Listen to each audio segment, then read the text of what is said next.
Welcome to the Explainer. Today we're going on a bit of a mathematical journey. We're going to start with the absolute simplest 2D mathematical foundations, and we're going to scale all the way up to the complex architecture of our physical 3D realities. So if you've ever stopped to wonder exactly how abstract math on a piece of paper actually translates into the physical structures that surround us every single day, well, you are in the right place. Let's dive in. Let's start by anchoring ourselves with a highly practical, real-world scenario. Picture this. An engineer has just spent weeks meticulously designing a perfectly functioning water tank. And then, suddenly, the client comes back on a Friday afternoon and says, actually, scratch that, we need it twice as big. So how does that engineer scale up the water tank without recalculating absolutely everything from scratch? I mean, it sounds like a massive, time-consuming headache, right? But as we'll see today, thanks to geometry, it's actually an incredibly elegant and highly predictable mathematical process. To answer that Friday afternoon water tank problem, we first need to define our basic toolkit. We're talking about analytical geometry.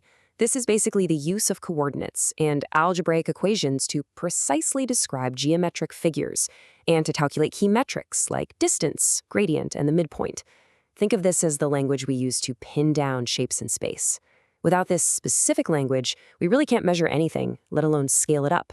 So here is our roadmap for this explainer. First, we'll look at interconnected geometric foundations, then measuring complex 3D solids, next, the mechanics of scaling, and finally, real-world mathematical applications. It's a straight shot from the microscopic right up to the massive. Okay, part 1. Interconnected geometric foundations. Let's build that 2D toolkit. You see, the foundation of all complex architecture, engineering, and design rests squarely on 3 essential mathematical disciplines. We've got Cartesian trigonometry for angles and grids, Euclidean geometry for those foundational shapes, and analytical geometry to tie the whole shebang together. Now, what's absolutely crucial to understand here is that these are not isolated subjects. You don't just study them in a vacuum. They're deeply interconnected.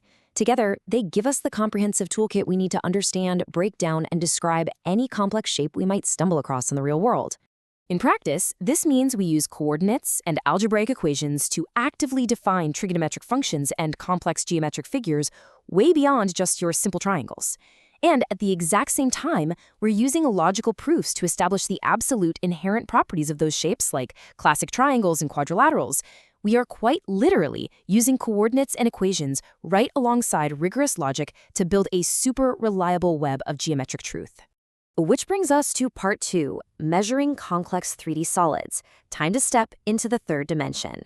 Now that we're armed with our robust 2D toolkit, we are fully equipped to conquer the third dimension. We are looking at a whole new class of complex 3D solids here. Right prisms, cylinders, pyramids, cones, spheres. And the principles we're talking about don't just apply to these pure solitary shapes. They work even when we're dealing with complex objects made up of multiple combined shapes. Think of, say, a pyramid perfectly seated on top of a right prism. Now, this is where it gets kind of cool. Conceptually, there is a brilliant contrast between 2 vital 3D measurements, surface area and volume. I want you to think of surface area as unfolding a 3D object into a perfectly flat 2D net. It's entirely about mapping the exterior shell. Now contrast that with volume. Volume is conceptualized as filling the interior void of that shape with tiny little unit cubes. So you're unfolding the outside versus filling the inside. It's this brilliant dual concept that lets us fully measure absolutely any physical object. So if you want to calculate the surface area of a combined solid, it requires some precise deconstruction. First, you identify the hidden core shapes within that complex object. Next, you mentally unfold those shapes into their flat 2D nets. And finally, you just calculate and sum up the areas of those individual 2D components. You are literally breaking down a massive 3D reality back into its manageable foundational 2D shapes. All right, part 3, the mechanics of scaling, predicting change. This is going to bring us right back to that Friday afternoon water tank problem we posed at the very beginning. I want to introduce you to a very simple but absolutely game-changing letter, the letter K. In our equations, this little letter represents the constant factor, and when a single dimension of an object is multiplied by K, it dictates a massive cascading series of mathematical changes across the entire object. The true kind of non-intuitive magic of K is that you can predict those massive changes without recalculating from scratch. Because while a dimension scales linearly by k, the surface area scales by k squared, and the volume scales by k cubed.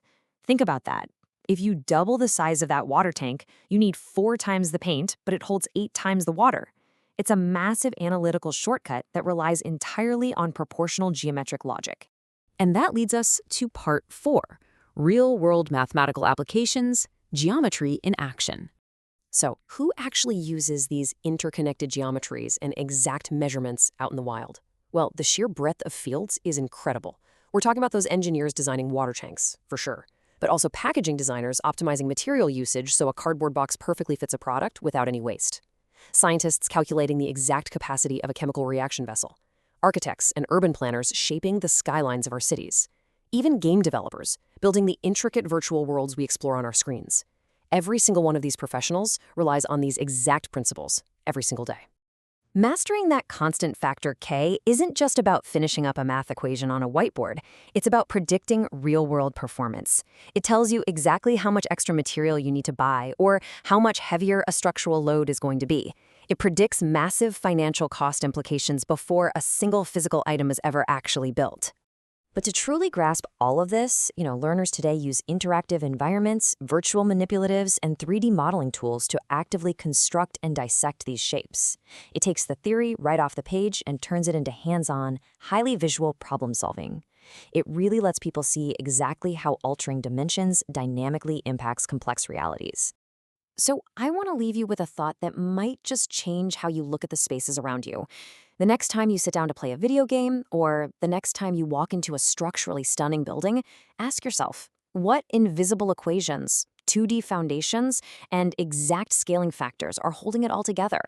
Thank you so much for exploring this fascinating topic with me today, and keep looking for the geometry hidden in your world.